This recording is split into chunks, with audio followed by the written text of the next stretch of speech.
A ver, pensad en esto. Una máquina política diseñada casi a la perfección para fabricar la paz. Pues de eso vamos a hablar hoy, de uno de los periodos más fascinantes y complejos de la historia de España, la Restauración. Una época en la que se intentó construir un sistema que garantizara la estabilidad, pero claro, a cualquier precio. Y aquí está la gran pregunta, ¿no? La que lo mueve todo. ¿Es posible fabricar la paz? ¿Se puede, de verdad, diseñar un orden político en un despacho como si fuera, no sé, un mecanismo de relojería y simplemente esperar a que funcione? Bueno, pues vamos a meternos de lleno a ver cómo lo intentaron. A ver, para entender bien la Restauración, tenemos que mirar un poco para atrás de dónde veníamos. España venía del sexenio democrático. Un caos, vamos. Un rey extranjero, una república que no funcionó, guerras por todas partes. El país estaba agotado, exhausto. La gente, y no solo las élites, también las clases medias, estaba hasta el gorro de experimentos. Lo único que querían era paz, orden, saber qué iba a pasar mañana. Y claro, ese deseo fue el caldo de cultivo perfecto para lo que vino después. Y claro, toda gran construcción necesita un arquitecto. Y este nuevo sistema tuvo uno. ¿Y qué arquitecto? Una mente que lo pensó y diseñó todo. Antonio Cánovas del Castillo. Ojo, que no solo se encargó de traer de vuelta a los Borbones. No, fue él quien dibujó, pieza por pieza, el plano de un régimen que iba a durar décadas. El pensamiento de Cánovas era una mezcla muy suya, muy particular. Por un lado era conservador, pero admiraba mucho el sistema británico. Quería libertades, sí, pero con un pero muy grande. Siempre que no pusieran en peligro el orden social. Para él, la monarquía era la columna vertebral de España, eso era innegociable. Y la democracia plena, ni hablar. Consideraba que la desigualdad era, algo natural, que siempre iba a estar ahí. Así que la clave de todo su proyecto era esa, encontrar el equilibrio justo entre libertad y disciplina. Y todo ese plano, todas esas ideas, se plasmaron en un documento, la Constitución de 1876.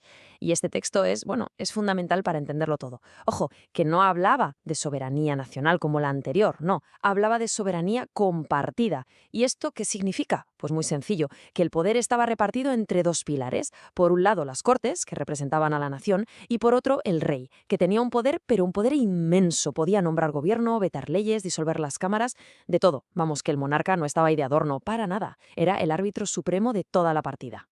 Vale, ya tenemos las reglas del juego. Ahora faltaba el motor, la pieza clave que iba a hacer que toda la máquina funcionara y garantizara la estabilidad. Y Cánovas lo diseñó, el turno pacífico. Una idea que, sobre el papel, era brillante. Estaba pensada para acabar de una vez por todas con los golpes de Estado y las revoluciones que habían sido la norma en el siglo XIX español. La idea era, en el fondo, muy simple. Dos grandes partidos, y solo dos, se irían turnando en el poder. Por un lado, el Partido Conservador de Cánovas, que representaba, a la élite de siempre, la aristocracia, la alta burguesía. Y por otro, el Partido Liberal de Sagasta, que era como el ala más progre del sistema. Pero aquí viene lo interesante, lo que tenían en común. Porque ambos eran monárquicos, ambos defendían a muerte la propiedad privada y, lo más importante, ambos aceptaban las reglas del juego. No eran enemigos de verdad, eran como rivales que habían pactado el combate. En teoría, el mecanismo era elegantísimo, una maravilla. Funcionaba así. Un gobierno se desgastaba, se quemaba en el poder. Entonces el rey, que era el gran árbitro, llamaba al jefe de la oposición y le decía: «Ahora te toca a ti». Este nuevo presidente disolvía las Cortes, convocaba elecciones y, ¡sorpresa!, siempre las ganaba. Y así el poder cambiaba de manos pacíficamente. Una obra de ingeniería política. Pero claro, todo esto era la teoría. Ahora vamos a levantar el capó a ver cómo funcionaba la máquina de verdad, porque detrás de toda esa fachada de civismo, de alternancia pacífica, se escondía un secreto a voces, un engranaje oculto, el truco final sin el cual nada, absolutamente nada, de esto habría sido posible. Y la clave, la cruda realidad, es esta.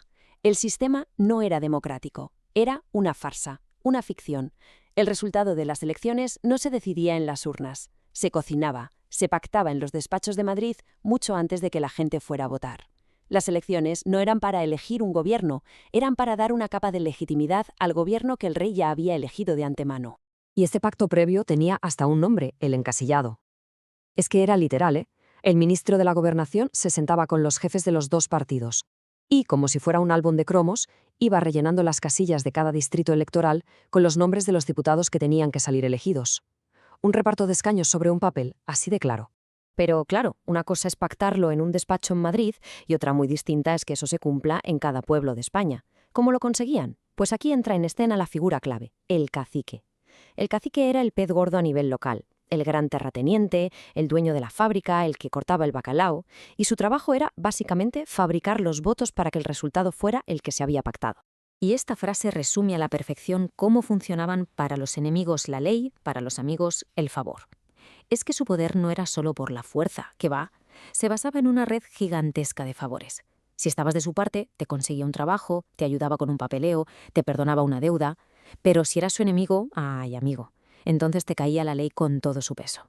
Controlaban la vida de la gente y se aseguraban de que el día de las elecciones todo el mundo votara a quien tocaba. La corrupción, en definitiva, era el aceite que engrasaba toda la máquina.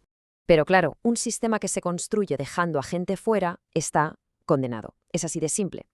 Al cerrar la puerta a la participación real, la propia máquina de la restauración, irónicamente, se dedicó a fabricar sus propios enemigos. Grupos políticos, movimientos sociales, que, al ver que no tenían sitio dentro, buscaron la manera de derribarlo desde fuera. Y la primera gran grieta del sistema apareció en la periferia. Lógico, este modelo de Estado tan centralista, tan uniforme, pues chocó de frente con las realidades de Cataluña y el País Vasco. En Cataluña fue sobre todo la burguesía industrial, que estaba en pleno auge y veía que Madrid no defendía sus intereses, la que empezó a pedir más autonomía. En el País Vasco la cosa fue, bueno, más radical. El PNV de Sabino Arana nació como una reacción a la pérdida de los fueros y a la llegada de la industria, y su proyecto era directamente independentista y además ultraconservador. Vamos, que estos movimientos no salieron de la nada, fueron una consecuencia directa de un sistema que sencillamente les daba la espalda. La otra gran fuerza que se quedó fuera, por supuesto, fue la clase obrera. El sistema de la restauración estaba hecho por y para las élites. No había ni un solo canal para las quejas o las demandas de los trabajadores. El resultado era inevitable. El movimiento obrero se tuvo que organizar al margen y, lógicamente, en contra del sistema. Y se dividió en dos grandes corrientes. Por un lado, el anarquismo, que quería destruir el Estado, sin más. Y por otro, el socialismo, con el PSOE y la UGT, que lo que buscaba era tomar el poder político. Eran diferentes, pero tenían algo en común. Ya que el sistema les negaba la voz, su única salida era construir un mundo completamente nuevo. Y con esto llegamos ya al final.